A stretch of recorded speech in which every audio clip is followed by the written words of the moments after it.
Earlier this year, Justin Trudeau said blocking pipelines is a simplistic solution to climate change.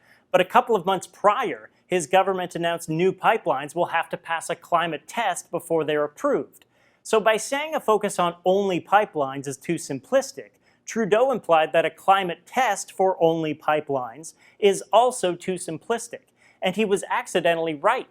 If addressing climate change has to go further than pipelines, we need climate tests for more than just pipelines. At least other infrastructure like LNG terminals, airports, and highways. But why stop at just infrastructure? Before we analyze any policy, we should look at it through climate goggles.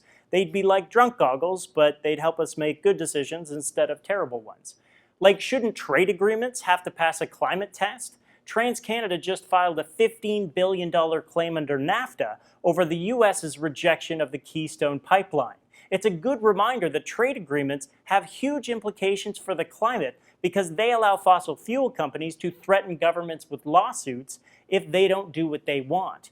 The exact risk might be hard to put into numbers, but ignoring numbers doesn't make them go away, whether they're potential emissions or terrifying temperature charts or my next birthday. The government has repeatedly said it's artificial to separate environmental and economic policies, so stop doing that. Put every policy to the climate test, and if it fails, fail it. It's the only way they'll learn.